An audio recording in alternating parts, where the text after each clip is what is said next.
I do bike around on my like e-bike, but it's a pedal assist e-bike, and I did get hit by a car in 2014 or Really? 2024. Yeah. Oh my God.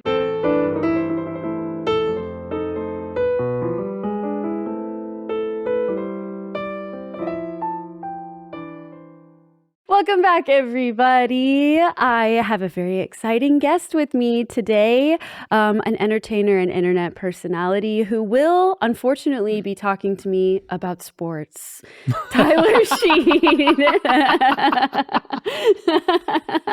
Welcome. Thank you. I'm glad to be here. Scheid or Scheid? Scheid. Scheid, Tyler Scheid. Yeah. Welcome. Thank you. It's a German last name. It's very complicated because it's got the SCH in it. Right. Yeah. And then it goes EID because I before E except after C, but there's an H in between. So that confuses the. And, you know, that's why I asked, because I would have never known otherwise.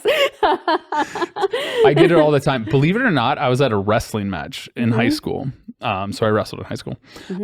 Sports. We're going right in. You brought it up, so it made me think of it. They called my name for a match, but they didn't pronounce my name right. They said Tyler Scheid. What? So they added an N and an L. And so I was like, and then the weight class went by and I'm like, I guess I didn't have a match this round. I could have sworn I did. And I found out they DQ'd me because I didn't show up for my match. And so my coach went up to them and he's like, you never called his name. And they're like, yeah, we did. And I'm like, look at that name. Look at that name. Does it have an N or an L? And he's like, and I'm like, give him this match right now. And he's like, well, we already DQ'd him. And it's like, that's not fair. It's not fair. No, and it's they didn't even try. No. It was like not even close. Yeah. But you know, when you've got volunteers running stuff, stuff falls through the cracks. That is so very true. Incredibly true. Well, welcome. I'm very excited to hang out with you today a little bit. You have so many things that you do online. I tried to put them all in the intro and then I settled on entertainer and internet personality, but you are a producer. You stream, you do YouTube, you are co-host of a podcast. I like to say I am the host. Mark is just a reoccurring guest. Just a reoccurring guest. He even said this himself because there's so many episodes where Mark isn't even present. So it really is my podcast. Okay. And Mark's like, yeah, it's just yours. And I'm just here to represent the audience of not knowers about sports. Gotcha. Well, it's called Go My Favorite Sports Team. Yes. With Markiplier. So tell us, if you were introducing yourself and your online internet footprint to someone who didn't know you, how would you describe yourself? That's such a fascinating question. How would I? You do so many things that I usually let me see what you think of your internet persona. I like to say that I'm a writer, actor, producer, and internet personality. Usually internet personality is the first thing because I've done so many different things across the internet, from improv, acting, producing, really like being an assistant, as well as like a creative director, as well as a manager. Yeah, there's a lot of things under my umbrella, and it's a lot of things that even the internet doesn't know that I've done and worked on. Really? Yeah. And we talked about music before we even started. You also do music. Yeah, that's something I've never really put out that much, but during streams during COVID and stuff, I was teaching myself guitar, and I would just play improvised music and like happy birthday tunes to my audience. But back in 2013, I wrote an original song that has never seen the light of day with a good friend of mine named Alex. And this was while I was in grad school, but it even goes back further than that. Because I did a whole bunch of stuff. Like I met Mark, or got closer to Mark through band. And I was only in band playing trumpet, and we both played trumpets for like a summer and then 1 year after. And then I stopped doing that. But I also, even further back, I used to draw. Oh, okay. I went to Multifaceted. extracurricular art classes, and then I quit that because I had to choose between that and sports. And sports is where friends were. Gotcha. And I used to be an extreme extrovert. COVID changed that a little bit. But Yeah, it did for me too. I was also an extrovert and sort of lost some skill points during COVID. It's weird. It is. It's really weird. It is weird because you expect yourself to perform a certain way in situations and then you don't. And you're like, whoa, wait a second. Why did I fail that dialogue option? What happened? That wasn't supposed to go that way. Why am I kind of nervous and socially awkward now? Yeah. Yes. It did that to me too. I feel like this podcast has really been helping me. I make jokes that it's like The Sims and I'm training charisma. Like as I'm doing the podcast episodes, I'm getting better and better. Just make sure you don't drop yourself in the pool and remove the ladder. Right, exactly. No, I'm just talking to myself in the mirror instead. Are you one that would woo the Grim Reaper though? Yeah, I mean, I tried. I certainly tried. I Matches did my the best. energy. We were talking earlier that your wardrobe is like, it's white or black. Yeah, it really is. It's funny. It's all white, black, or like dark green, like beige tones of colors. And then I got a professional color analysis done in K-Town. Fascinating. And they were like, yeah, your color tones are basically they said it doesn't matter what the color is, but the saturation should be low. Okay. So like more muted color tones, which is already everything in my closet. So I was like, I'm way ahead of you. You understood the assignment before given the assignment. Exactly. But it was interesting. Yeah. An interesting experience. Fascinating. Yeah. You have me already thinking what colors would bring out your eyes. I used to shop with my mom all the time, so I helped her. Yeah. I like shopping. It's very rare for a dude. Too. It is rare for a dude. It's so sad to me when I go into a mall and I see a bunch of guys like sulking around benches and like sitting around like waiting, you know what I mean? Or on their phone. Like, you guys could be having fun right now. What if you, but obviously I can't make anyone enjoy anything, but life seems more fun if you're having fun shopping together, in my opinion. Yeah, I actually went shopping with my friend Maisie before the early screening of Iron Lung because I wanted to get an outfit and I didn't want to use like a classic suit. So I actually got like this leather jacket and I had a turtleneck and a few different things. But she got really mad at me because I picked out clothing better on her than she was picking out for herself. Stop, really? Yeah. That's so funny. She has worn like the two particular things I'm like, you have to get those. Twice. And one of them was we were walking by and I'm like, Maisie, that. And she looks and she's like, I don't know. And I'm like, trust. And she put it on. I was like, stop. How are you better at this than I am? I'm like, I don't know. Okay, so personal stylist, I'm adding to your list of things that you're really good at. Oh, director. I've done that too. Live and directing. Director. I see. The world is your oyster, really. I wish I got paid more for most of it. that just comes with time and age, I think. So I keep getting older. And it's not going up. Fuck. What are we doing? Hollywood, this is your fault. What the fuck, guys? Well, tell me about your screen name. It's Apocalypto12. And that is your YouTube and Instagram, I know.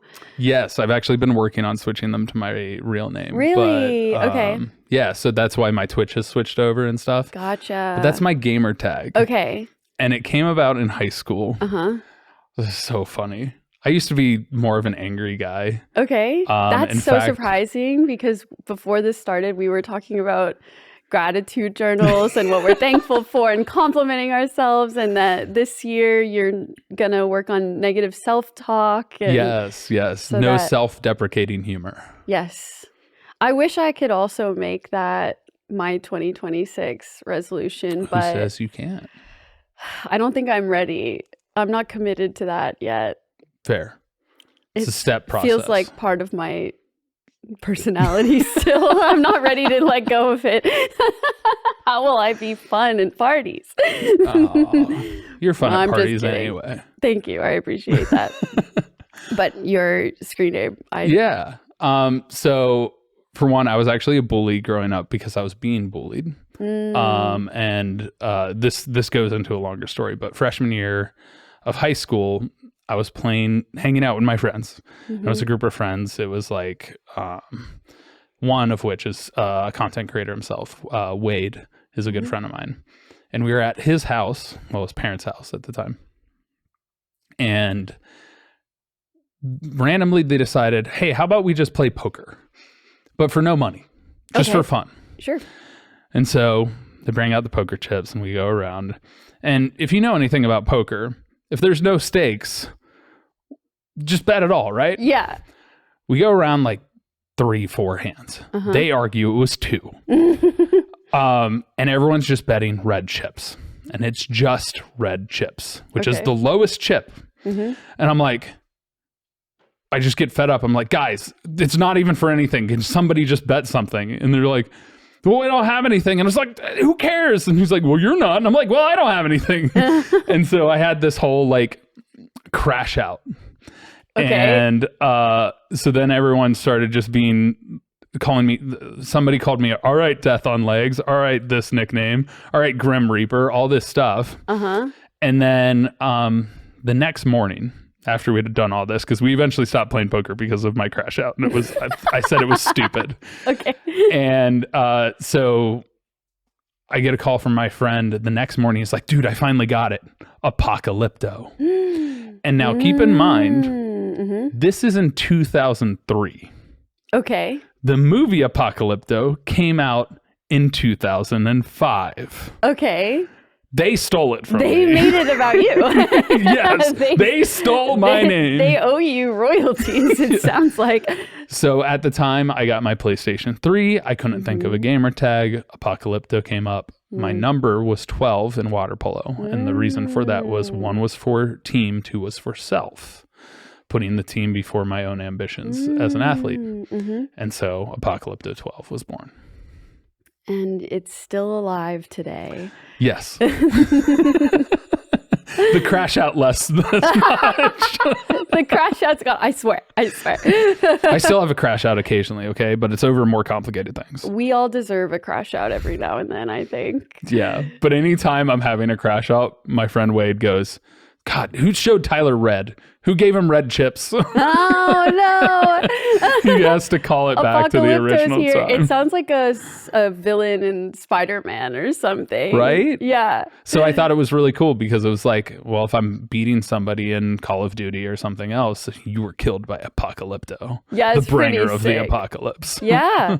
It's pretty sick. Yeah. It's a good screen name. But you're switching everything over, so you prefer people to call you Tyler. Well, that's what I've been known by more often than not. Because back when I actually started appearing on Mark's channel, the first time I appeared was back in 2012 for a charity stream he did right after I had my first knee surgery on my right knee, which is really funny because I was running to get him Red Bulls while I was on crutches. Oh my God. And I'd walk into his kitchen and then his mom, who is incredibly hilarious and lovely, is offering me a ton of food. And I'm like, it's okay. I just need to get this Red Bull to Mark. I'm like doing my best.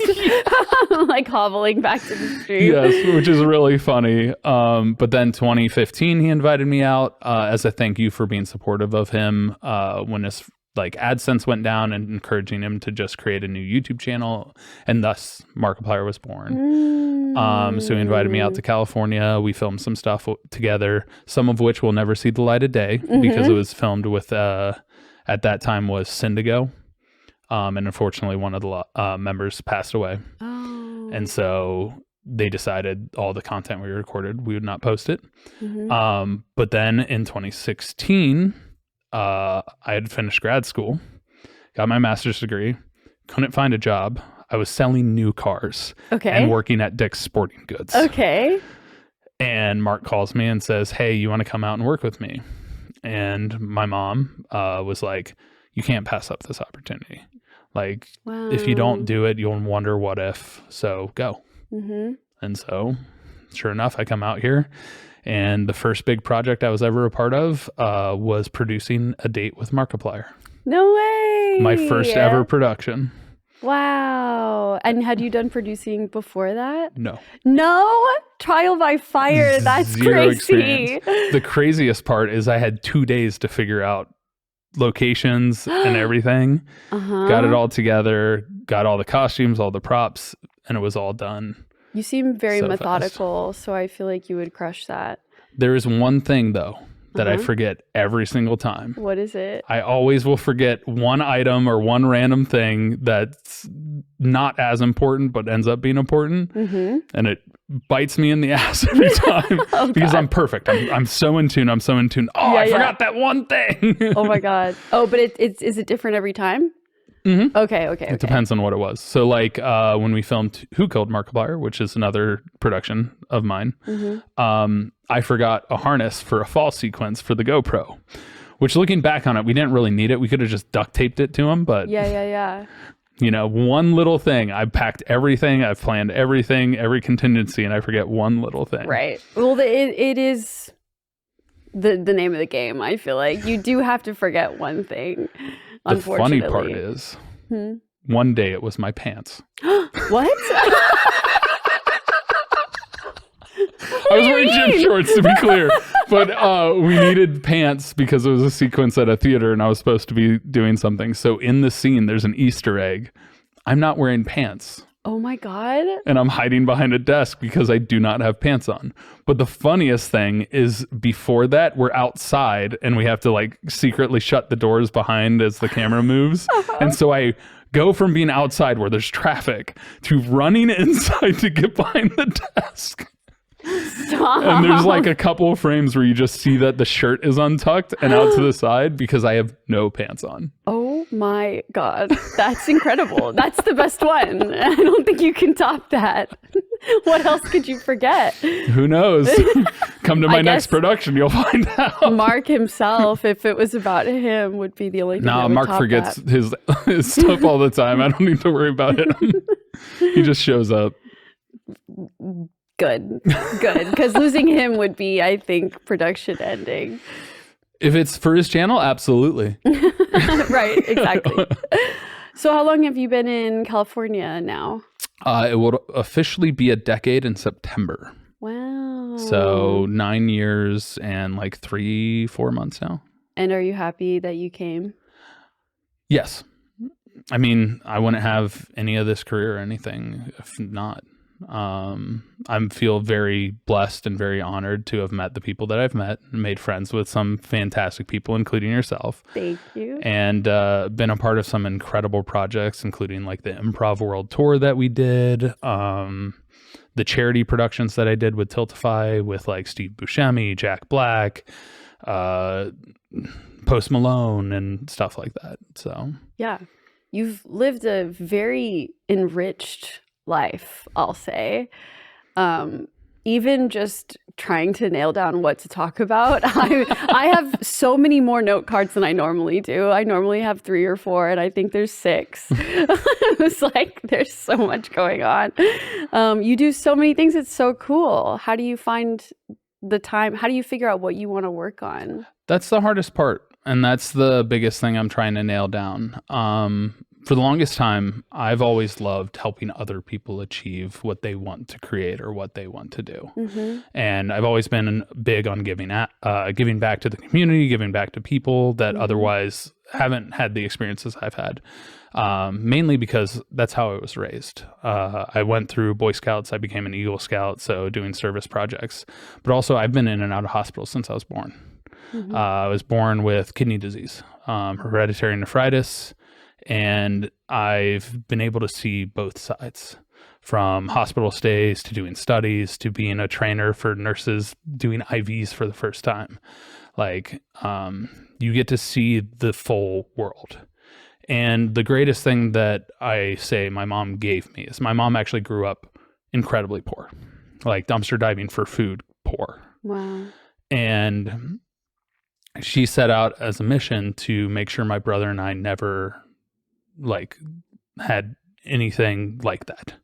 She wanted us to live in the same house, which my dad still lives in the house that we moved into when I was 1 year old. Wow.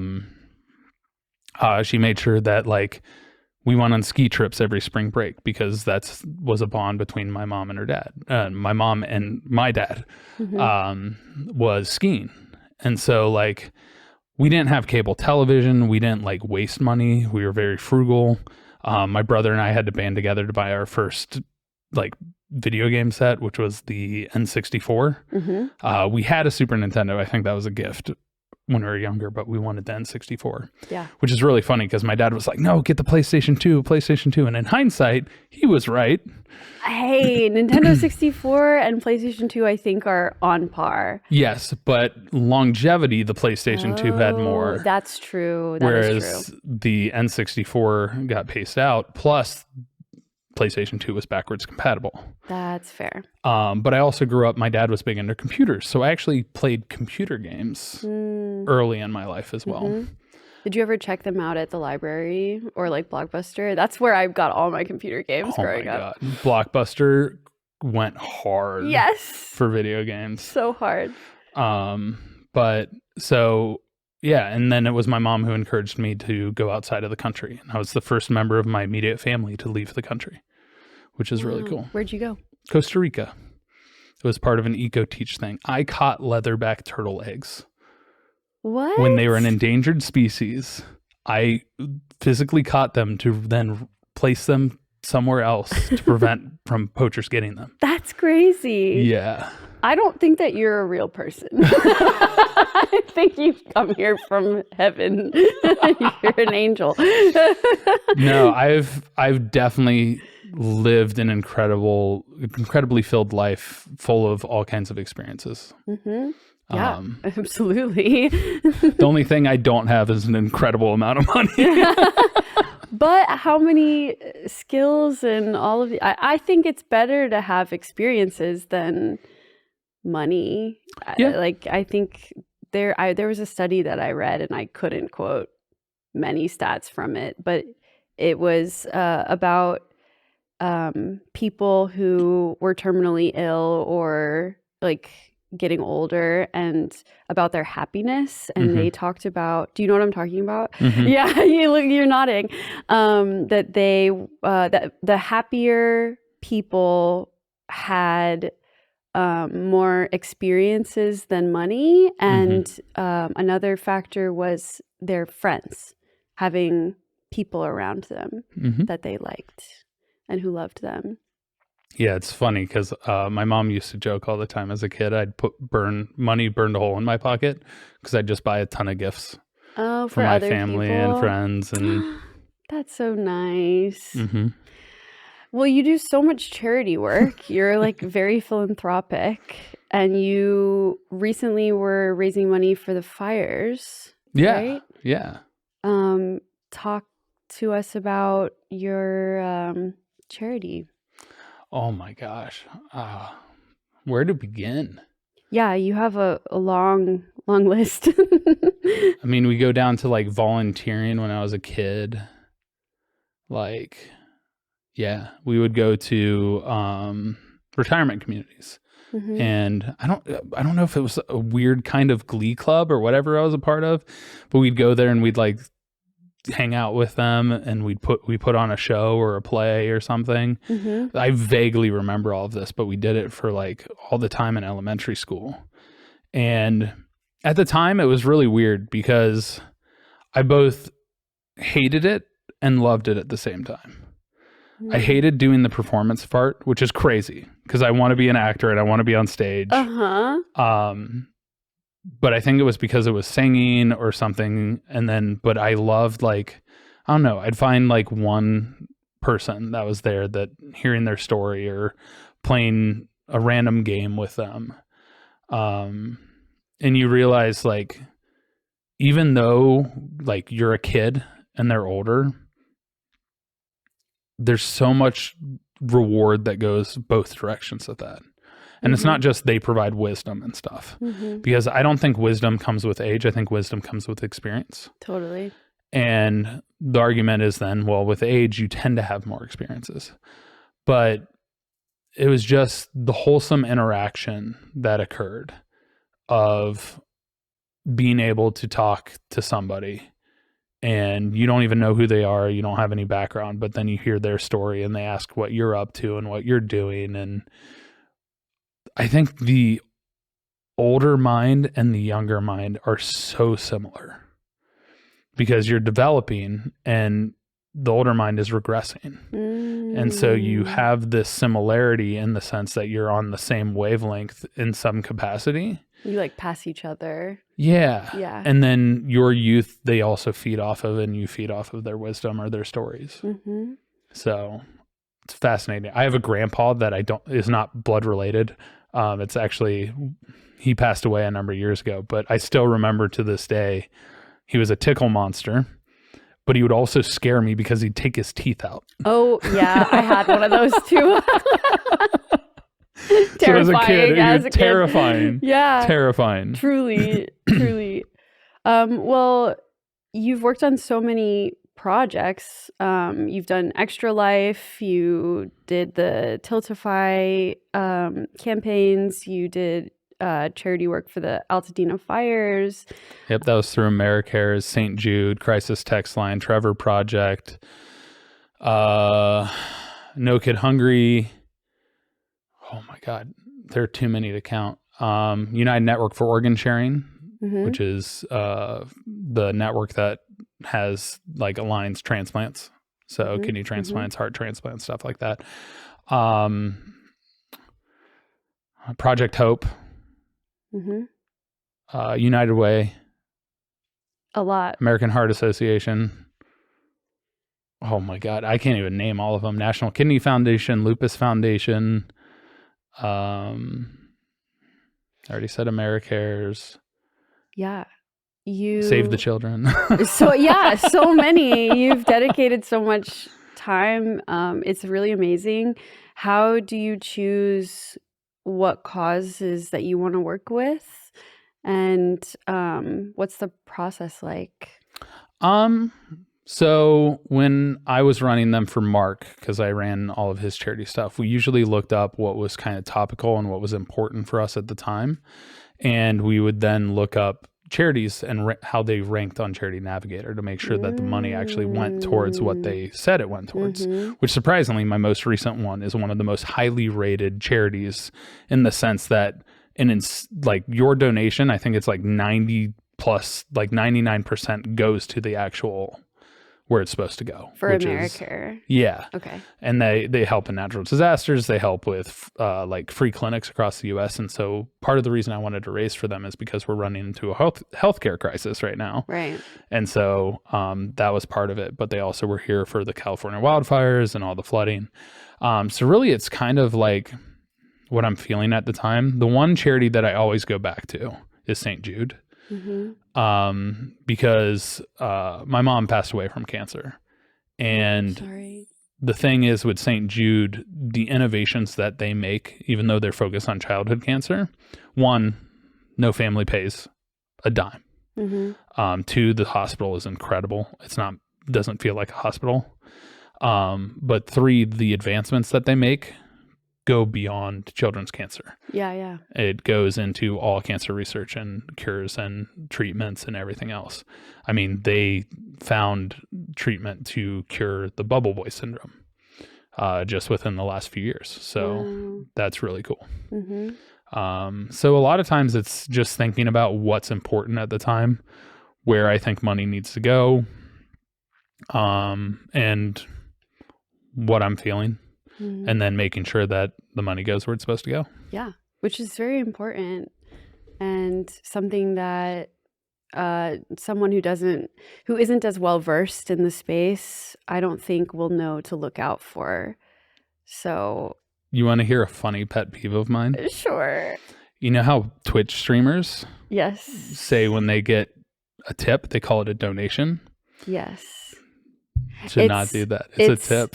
Right. The donation is Does for that make it charity. elite? Yeah. Okay. Yeah. So when you use the term donation, it generally indicates contribution to a 501c3 organization. Okay. And so it's misleading if you say like your donation is going to you. Right. It's convoluted because it's always been that terminology, but in reality, because of tax purposes and everything else, it's a tip. It's a tip. I've heard that before as well. I was warned to change the verbiage. Yeah, because it can get you into some legal muddy water if somebody decides to complain. That's interesting. That's a good tip for everybody to know, I think, who Twitch streams, that you're not supposed to say donation. You're supposed to say tip. Yep. It's business sense and legal sense. Right. The jargon. Yay, law classes for my master's degree. What else do you do? You're going to be like, well, I actually flew a helicopter here. I do want to get my pilot's license. I bet you do want to I get have my your motorcycle pilot's license, but I don't have a motorcycle. Do you? I think motorcycles are terrifying in California. They're terrifying in general, but yeah, they're just too many road rage people. Yeah, I prefer no one I know drive a motorcycle. So I try to be cool. When someone I know is like, I have my motorcycle license, I'm like, that's really exciting for you. There's a reason I don't own a motorcycle. That Please said, don't. I do bike around on my like e-bike, but it's a pedal assist e-bike, and I did get hit by a car in 2014 or Really? 2024. Yeah. Oh my God. Yeah. See? Exactly. Exactly. It's okay. It's okay though. It's only permanent damage. I only got knocked unconscious for 10 seconds. Oh my God. Actually, I was incredibly lucky. So. Really? Oh yeah. So they cut me off and I hit the rear quarter panel just past their passenger rear door. So it's in the crunch zone, a dent zone. If they went faster, I'd hit off the bumper and go into traffic. If they went slower, I would have been through the window into the back seat of their car and against a door, which has less compact room. Whoa. And I hit head and forearm first. So I hit my forearm because I protected my head, and then my head hit. I only had sports, I assume. Yeah, my thick neck from wrestling and football. So all I ended up with was a bone bruise, bad concussion because I didn't even know I got knocked unconscious, and then I have tendonitis in my left ankle. Wow.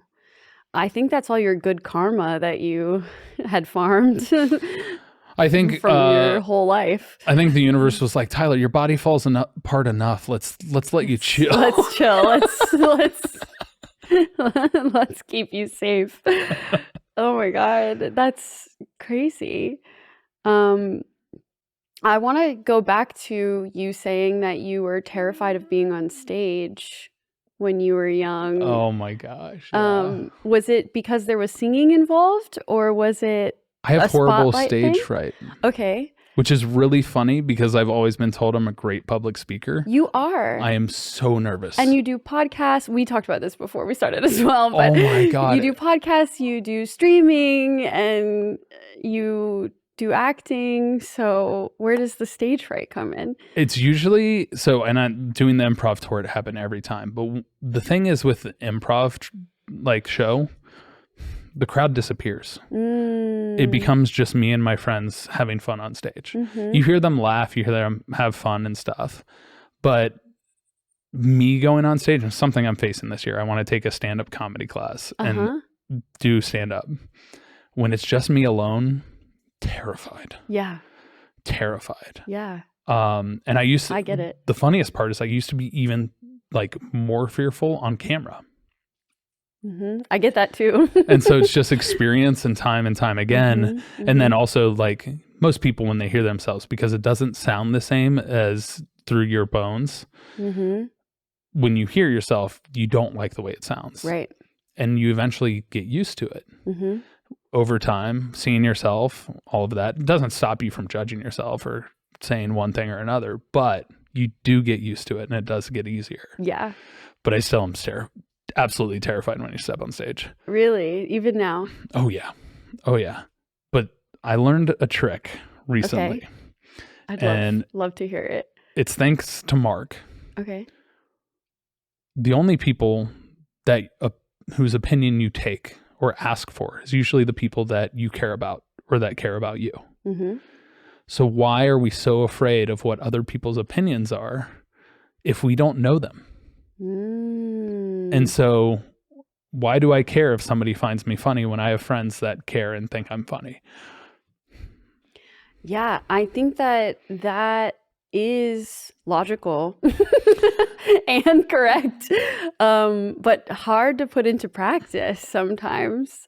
It's the way I've gotten away from like people who nag at you on the internet. Yeah. Or complain because I don't know them. I don't know you. They also don't know me well enough to have a formed opinion. That is so true. I feel like we have a very similar type of stage fright because I also stream, but I was telling you that as soon as I started doing the podcast when someone else was operating the cameras, I think it's a control thing because when I stream, I'm in charge of everything. I see everything. I know what's going on. But when someone else is operating the camera and I am just existing, performing, whatever you want to call it, and potentially wasting people's time. Like I don't want to get it wrong and waste somebody's time, I think is what stresses me out the most. And also not knowing what things look like and that the control of it all, I think I've come to realize is a big part of it. I have gotten a lot better, I'd say, since the first time we did this. There's like a super cut that Ryan put together of me fumbling the Patreon like ad insert of me being there was like 3 sentences I needed to say and I couldn't get it out no matter how hard I tried. You wanna know what's funny? What? Still so hard for me. It's hard. It's hard. It really is. I'm so much better at riffing than reading somebody's verbatim lines or what they want you to say. Yeah. Because generally it's not in your own voice. Mm-hmm. The way that you would say it would be completely different. So it becomes harder because it feels like you have to force it. Exactly. Yeah. Exactly. I also have a hard time on stage as well. I will be at a con and be like a judge or for a contest or something and have to get on stage and I will dread the moment that the host puts the microphone in my face and is like, so what are you looking for in this competition? I'm like, suddenly I have no thoughts, no opinions, no feelings. I've got nothing to contribute. My answer, because I imagine it's cosplay, would just be good cosplay. Good job. It makes me think of like when coaches are interviewed like at halftime and they're losing. It's like, well, we need to play better. Yeah, it's exactly. Like, what do you expect them to say? Exactly. Stresses me out so badly. So I so get it. But that's also why I started doing more voice acting. Mm-hmm. Because while I am still terrified to be on camera, like turn my camera on if I'm doing like a directed thing. Yeah. It's much more freeing to be in a box by myself than it is to be like on stage or something else. Yeah. I just, it's funny. People are like, just imagine them naked. I'm like, that makes me more uncomfortable. Way more uncomfortable. Oh my God. How do I react to them? Yeah.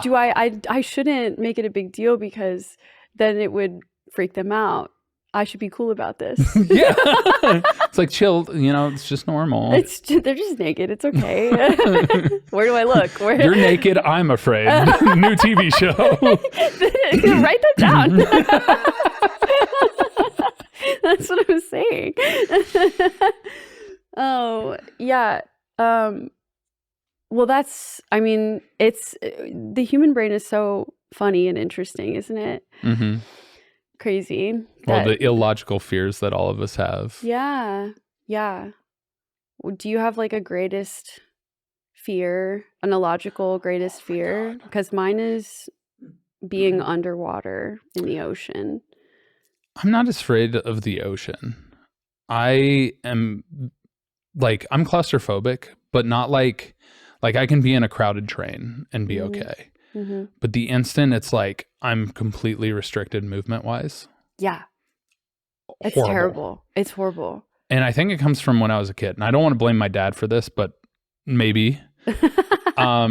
So my dad would like go down on all fours and we'd like ride his back like a slide, or I'd crawl under him like a tunnel. And every once in a while he'd just collapse on us. I hated it. And so I'd panic and I'd freak out. And so like, you know those cave videos where people are crawling through incredibly tight spaces?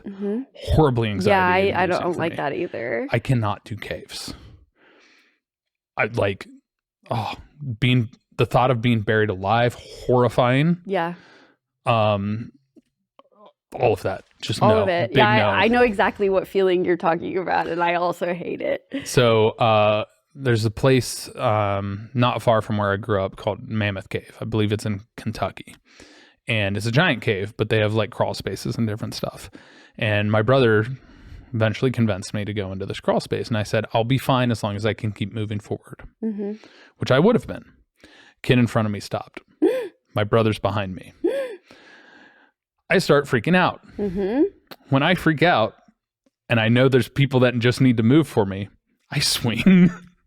So I was punching this kid, telling him to move forward. The crash out. Oh my God. That's Apocalypto. That's not Tyler. Oh my God. And then because he wouldn't move, I ended up accidentally, not physically kicking my brother in the face, but I kicked him in the face and told him to back up, and I had to get out. Yeah. And eventually my brother moved and let me out. But oh my God. I was like, nope, we're done. Yeah, that's valid to me, honestly. Yeah. That's valid. Yeah. Because it was his fault. It was his fault. Listen, Why do you stop? You had one job. Everything is fine if you keep moving. I bet you that kid was also freaking out, but yeah, just keep moving, dude. I wonder Please. if the kid in front of him stopped and it wasn't up to him and he just got wailed on. Looking back on it now, I feel really bad, but at the time I felt so justified. Hey, listen. I was in the right. I was the hero. Right. Yep, exactly. Oh man, which is really funny because I have a fear of heights, but I love climbing. I was climbing trees after my brother when I was in diapers. Like, and That's I'm crazy. Like, I love rock climbing. I've free soloed rock climbed the Flatirons in Colorado with my brother, which is terrifying. If I fall, I die because there's no rope, no harness, nothing. Right. At this point, I think you're making stuff up. I just want to throw that out there. I have pictures of it. It's on Instagram if somebody wants to check. No, I believe you. But yeah, but I'm also very smart about it. It's like I won't do things unless I feel capable of them. Yeah. Crazy. I like that you are challenging yourself. You're like, I am afraid of heights, but then I did this crazy thing to be better. Like, it seems like you're always bettering yourself. You're 2026. No putting yourself down. That's very, very admirable. I think that what I've come to realize since we've been talking is that a lot of my goals are very outward instead of inward, which is interesting. An interesting observation that I'm making. Well, it's nothing wrong with that. I've just gone through enough of my life where I had a big disdain for myself, which is a lot of people don't realize that I probably had. And so I've been working on trying to be happier in my existence. And so that's kind of been something. And years ago was facing my fears. And that was trying to, like, I put myself in claustrophobic situations. I was in a crawl space, like helping my dad do work, or climbing. I went paragliding with my brother, who's a world-class paraglider, which is crazy because, like, I don't really think I have a fear of heights anymore. But I do, like, when I look down and I'm on the rock wall, I'm scared. But like, I'm able to mute that adrenaline rush because I know that it's in my hands. Right. Which is funny because my brother hates this, and probably a lot of people think it's really dumb, but I feel more confident when I don't have the equipment than I do with it. Because the equipment feels in my way. But my logic tells me it's there and it will save me, and it's thoroughly tested. But I'm such a person who's like, I don't like trusting other equipment. I like trusting my own hands. But that said, like, I'm not going to climb El Cap and do what Alex Honnold did. Nowhere to the level Alex Honnold is. So, who also is a phenomenal human being who came on my podcast. That was really fun. Oh, really? Yeah. That's so cool. Well, yeah, I mean, I think that that's an incredible mindset to have just in life in general, is to be pushing yourself to be better all the time. Very cool. Very inspiring. I want to talk about your podcast. Okay.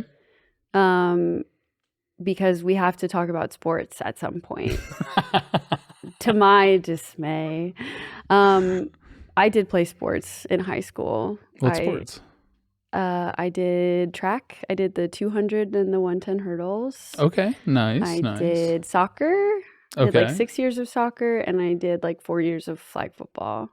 Oh, nice. So I say I don't like sports. I do enjoy sports, but I think it's the act of watching and cheering and all that gets me. I don't know why. I like playing the sport. That's what it is. You want to hear? You want to hear a spoiler? Yeah. I don't watch like any sports anymore unless I go to the game. No way. And so I love going to baseball games, but like I didn't watch a single NFL game this year except for when my dad had it on and I was watching with him. I don't go out of my way to watch sports. I pay attention to the news. Podcast listeners will be like, oh, Tyler's not a sports fan. I spent so much of my life studying sports to where I had to watch sports to do current events and different stuff through my master's degree, to understand advertising, to understand all of this stuff, that I actually got burned out. And then I actually felt jaded towards the sports industry when I got my degree and I couldn't find a job. Right.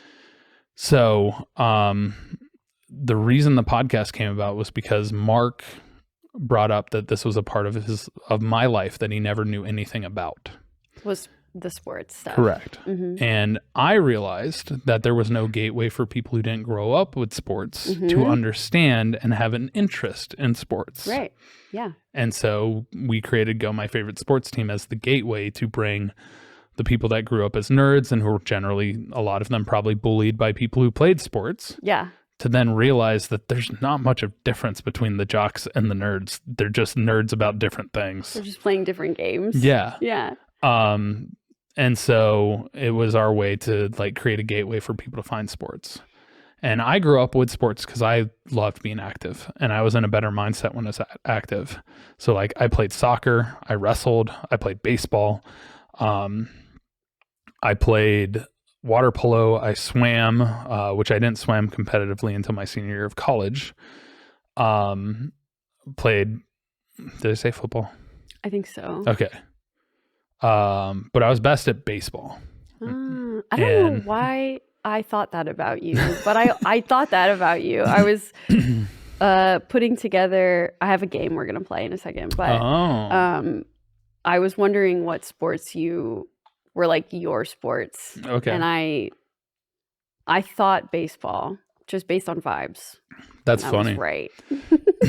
That's really funny. I was a pitcher and center fielder. And when I was in, just before high school, like junior high age, I was one of the best outfielders in the entire city. Wow. And relief pitchers, yeah. I feel like you have the mindset to be like one of the best, if not the best at everything you do. Also inspiring. I'm going to compliment you. It's the year of positive self-talk. Yeah, this is positive talk towards me. You need to be positive talk towards you. Okay, hey, calm down over there. I get to compliment you. Well, congratulations on 200 episodes. Oh, wow. Yes. Thank you. You're welcome. I heard you say a stat because I watched a little bit of your 200th episode. That was it like 47% of podcasts don't make it past the third episode. Is it? Wow. I thought it was more than that. No. They don't make it past the third episode? That's crazy. So welcome. You've made it past the third I've episode. made it past the third episode. You have beat the statistics. I think we're on like 48 or something like that right now. When you get to 100, it drops to like 5-something%. Really? Yeah. Okay, we have to make it to 100. So 200 was 4.3% of podcasts make it to that many. Wow. I think that was the exact stat. That's crazy. Also, my memory can be ridiculous at times. Yeah, well, that's another reason for congratulations. That is so exciting. Yeah, that was really cool. On the podcast, do you teach, explain the podcast in like an elevator pitch? Okay. So sports exists all over the world. It's ingrained in society. But so many people have a disdain for sports and a dislike for sports. But a lot of people have that because they don't know sports. They've never been introduced to it. ESPN, every time you turn it on, has jargon talking about stats, talking about this or that. Yeah. Everywhere in the world, when they talk about sports, is talked in the terms of sports. If you didn't grow up with it, you have no clue what they're talking about. It's a completely different language. My podcast is about bridging the gap. It's about bringing in people that don't know about sports so that they can understand a sport and potentially find one that they would enjoy playing or watching. The goal is to connect people. People that grew up, they know somebody, maybe their dad is a big sports fan and they never liked sports. All of a sudden they're able to connect with their dad because they know a little bit. Yeah. And the thing that I think is lacking in a lot of places in the world is the inability to understand somebody else's passion. And you lose out on the excitement in hearing about something they're passionate about. And so the goal of the podcast is for me to teach Mark sports, and in doing so, make other people have the ability to learn without realizing it, be entertained, and be able to connect with people who are sports knowers. Yeah. That's awesome. I think you're doing the Lord's work, to be honest with you, because I think there is a disdain for sports. It depending on who you talk to, it could be like a dirty word almost. So what are your episodes? Is each episode a different sport, or how is it? We have what are called primers that are basically a beginner's guide to the sport with plenty of mistakes made by myself. Some of which are intentional, because we want people to engage and interact. Sure. I love a rage bait. One of the first episodes is why I think Tom Brady is not the greatest quarterback of all time. Really? And that's a rage bait. But then we'll have like news topics. We'll talk about what's happening in the world of news. But we'll also talk about random stuff and decide whether it's a sport or not, or explain something. We talked about the strike for the Actors Guild. That was an episode that we've done. So we try and stay in tune with sports and how it relates to the real world, as well as bringing up like funny, silly things. So for Valentine's Day, one year we did, is sex a sport? One year it was, is dating a sport? Like, wait, I want to know the answer. Do we have to watch the podcast to find out? You have to listen and watch the episode. Damn. What about the people who ride the hobby horses? Hobby horsing is a sport. Is a sport. As a person, the horse people will be so mad at me. Okay. I think it's more of a sport than most equestrian events. And the reason being is, as a person who's ridden a horse, it takes an incredible amount of strength for certain ones. But there's plenty of ones where the horse can do it without the rider. No offense, but dressage, that horse knows the majority of the routine. Barrel racing, believe it or not, the horses will run and do the barrel race without the rider. But the difference in that one is the horse is moving. Like you got to really hold on and be on that horse. Dressage, you're dancing. You're sitting upright, all fancy.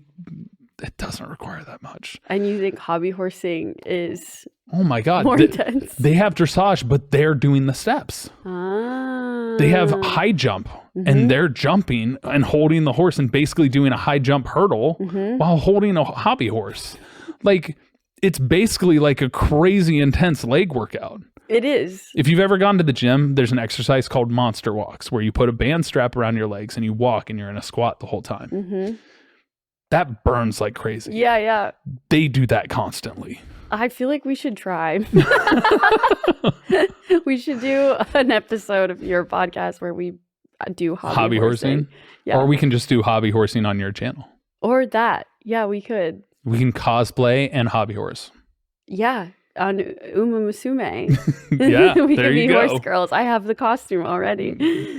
Horse girl me up, I guess. Let's go. Oh my God. Do you have any tips about running such a long running podcast on how to not burn out? Yeah, I think the biggest thing is to keep evolving. I think a lot of people go into a podcast without thinking about structure and how they want it to exist. And thus, in a lot of ways, it fails because they're like, let's just talk. And then you're just like, I don't know what to talk about today. Yeah. You need to have some sort of structure and some form of commitment. And then also make it something you enjoy. More than anything, I think people are out to make money. And you take so much away from your creative mind when you're just focused on money, and people read that. This podcast that Mark actually convinced me to do it is for us to be able to hang out and for him to see a part of me that he never understood. And for me, it's a way for me to have an outlet to share with the world my knowledge of sport and be able to bring people to find sports that they could potentially love or enjoy. So it's a passion project. As much as I was against it at the beginning, and as much as I like beat myself up and was critical of myself, I've evolved and learned that just have fun. And if I have fun, regardless of what the topic is, and roll with the punches or roll with whatever comes, that's what matters. Yeah. Do you find that those episodes are better performing anyway? Oh, yeah. Yeah, I think so too. We had one where Mark just randomly brought over our editors they're from Portugal. It was Lixian and Nervely. I almost combined their names. I almost said Lixily. Their couple name. Their ship. Yeah. By the way, don't ship real people. Anyway. And it was just so funny. Nervely, one, I don't think you've ever witnessed a laughing fit of mine. Goes crazy. I believe it. I have like 50 different laughs and I get trapped in laughter. Really? Nervely has a funny laugh, so he makes me laugh because of his funny laugh. And so I see the cycle. And then Lixian is just a character. His reactions are phenomenal. And the funniest thing is I just saw him today. He was nervous, but he did such a great job. Even like I knew he was nervous, but it played so well into the comedy and the humor of it. And it was just a silly episode because Mark just was like, I have an idea. And he just randomly brought them to the studio and I had a plan. And I was like, all right, out the window, we're doing this random thing. So little sports related. We were quizzing them on American football where they know nothing about it. And it was so funny. It was so good. What is something that you would quiz somebody on? I'm curious if I know. I want to see if I have any sports knowledge. You'd have to pick a sport. Quiz me on the spot. Probably football. You want to do football? Yeah. All right. What is the length of the football field? Oh, shit. I don't know. There are two acceptable answers because there's the true length and the length that everybody knows and assumes it is. I don't know. I want to say like 100 yards. 100 yards is the acceptable answer. Okay. But to have the full size of the field, Uh-huh. it's 120 because you have to include both end zones. Oh, okay. Wow. I can't believe I got that right. Yeah. Hell yeah. That's, yeah. I'm proud of myself. What about, is there like a standout episode that you've done or anything like a weird sports fact that you have carried with you from doing the podcast? I think my favorite one, and the one that I think people don't realize and relates to a lot, is sports in our language. Have you ever heard the term rain check? Yeah. Do you know the origin of that? No. It was from when baseball games were rained out, you would actually be given a check as a rain check for a ticket for a future game. Oh. So when they replayed that game, you would have your rain check to come back. Mm-hmm. So when your friend tells you, oh, well, I'm busy, can I have a rain check? That comes from baseball. Wow. I didn't know that. That's Chomping so at cool. the bit. It's from horse racing. Interesting. Because the bit is what goes in the horse's mouth. Yeah. Wow. Okay. That is really interesting. There's so many little nuances of the English language that I didn't realize were weird until I moved here, I think, or at least got to college and was around a bunch of people from different places that would actually question those types of things. And it's interesting to hear about where they all come from. Yeah. So sports in our language is really fun because all of a sudden you're like, no, that can't be from that. Oh, it is. Yeah. Never even thought about where rain check came from. Yep. It was literally due to rain. Wow. Well, that's so interesting. I want to know more. Do you have any more? I do. I mean, boxing terms, Saved by the Bell. Let's see. What are some of the other ones that I can think of? I mean, people use fumble all the time, but that's a football term. Everybody knows that's a football term. There's a few ones, but I can't think of one of the craziest ones that I even discovered when I first started. But it's really fascinating. Like a lot of them come from baseball. There's a lot from baseball, but like below the belt, it's a boxing term. I mean, low blow is also there. I already said chomping at the bit. Yeah, there's a few other ones. Wildly interesting. It becomes existential almost because you're like, where did everything come from? Where did language come from? Which came first, thought or language? Yeah, I don't know. Do you know? No, but the only reason I think thought came first is because not everyone has an inner monologue. Yeah, I don't. I do. You do. Everything I think is said in my own voice in my head. I don't do that. And I am so confused that people do that. But then I found out that I was the minority in this situation. Actually, I think it's the opposite. No way. Yeah. Really? Yeah. I think it's really close. It's like close to 50-50. I think the stat is the other way. I've only met one other person that I know that I've talked about this with that doesn't have an inner monologue either. Do you know about aphantasia? That is where you can see colors of music? No, it's where you can't visualize stuff in your head. Oh, so I can take and visualize the shape of an apple and change the texture, put a bite in it, everything, and rotate it. I can't do that either. Yeah, so you have aphantasia. That's great. Yeah, okay. I do know what you're talking about. The 1 through 5, the chart of like what you see when you picture an apple. Yeah. Mine is fuzzy. It's the fuzzy one. That's crazy. Yeah. Because I can picture the word and spin it around. I can make it the logo. I can change it into everything and anything. So weird. Like Ditto in my head turns into a slime ball and it's sludge moving around. I can visualize everything. Yeah. Change the color. Like right now it's green. I wonder if there's a correlation between an inner monologue and needing to have music playing in the background because I've got nothing. That's true. Maybe that's why I need background music all the time. And you're like, I'm cool with silence because you can hear a voice. It's also crazy because I can get overwhelmed when there's music, when there's talking, when there's something else going on. I get overstimulated. But that's because I'm a little bit autistic. But also, I think because there's just so much going on in my head. Yeah. And so when there's too much input, I get overwhelmed. I do as well. But it's not because of my inner monologue. I think it's because of ADHD. I'm not sure. You could be also a little bit on the autism spectrum. Maybe. I've never I got argue checked. Everyone is, but I think that, I mean, you have to be somewhere on the spectrum, right? Well, yeah. Well, thank you for joining me today. Absolutely. I appreciate it. It was very fun talking to you. I will be billing you for my therapy session. Wait, I thought I was supposed to be billing you. We can bill each other, I think. Do we counter each other out or not? Yeah, I don't know. Who bills more? That's a good question.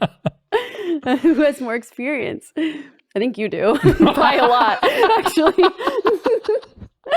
Well, do you have anything new and exciting on the horizon? Yeah, I've got a number of things that I've been working on and cooking up. One, like I said, I want to get that music out. I want to complete that song. I have streams coming up, live streaming more YouTube videos and travel content, hopefully, as I evolve my YouTube channel into that. Yay, amazing. And where can everyone find you online? At apocalypto_12 or at Tyler Scheid, TYLERSCHEID. Yes. I'm not spelling apocalypto. You got to figure it out. Yeah, you got to sound that one out, you guys. Amazing. Well, thank you for being here. Thank you for inviting me. Appreciate your time. As a producer, actor, writer, director, what is your letterbox top 4? Oh, God.